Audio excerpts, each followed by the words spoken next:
علی رضی اللہ تعالیٰ عنہ کے سنہری اقوال کا جو سلسلہ شروع کیا ہے، اس سلسلے کو آگے بڑھاتے ہوئے آج آپ کا قول زری سنہری قول نمبر 4 آپ کے سامنے بیان کرنے لگا ہوں۔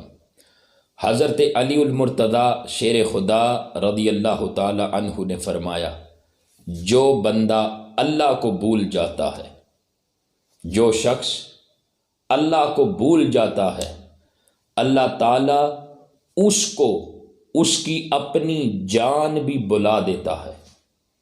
یہ حضرت علی رضی اللہ تعالیٰ عنہ کا فرمان ہے، سنہری قول ہے۔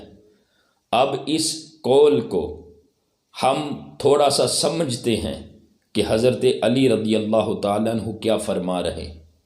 فرمایا، جو اللہ کو بھول جاتا ہے، جو اس کا خالق ہے، جو اس کا مالک ہے، جو اس کا رازق ہے، جس کو اس نے پیدا کیا ہے، جس رب نے اس کو پیدا کیا ہے، وہ اپنے خالق مالک رازق کو پروردگار کو بھول گیا ہے۔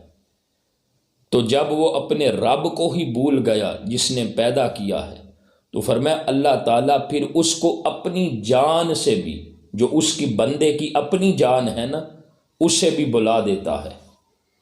کہ وہ جو بندہ ہے جس نے اپنے خالق کو بھلا دیا ہے، رب کو بھول گیا ہے، تو پھر اس کی جو اپنی جان ہے وہ بھی بھول جاتی ہے۔ یعنی اپنی جان کی بھی اس کو بھی پھر کوئی فکر ہی نہیں ہوتی، اسے کوئی پرواہ ہی نہیں ہوتی کہ اس کی جان کتنی قیمتی ہے، اس کی کتنی قدر و قیمت ہے، اسے اپنی جان کی بھی پرواہ نہیں ہوتی۔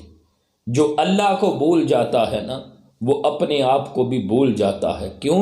اللہ تعالیٰ اس بندے کو اس کی اپنی جان ہی بلا دیتا ہے۔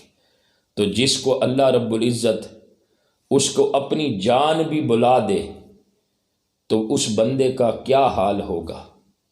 جو اپنی جان کو ہی بھول جاتا ہے، یعنی اسے اپنی پرواہ ہی نہیں، وہ کچھ کرتے ہوئے دیکھتا نہیں، اسے حق اور باطل کا، اچھائی اور برائی کا کوئی فرق ہی نہیں رہتا، تو اس لیے کہ وہ اپنے نفع نقصان کو ہی بھول گیا ہے۔ اپنی جان کو بھول جانے کا مفہوم ہی یہ ہے کہ اسے پتہ ہی نہیں چلتا میرے لیے نفع کس میں ہے، میرے لیے نقصان کس میں ہے۔ اسی طرح اس کے جو شب و روز ہیں وہ گزرتے جاتے ہیں۔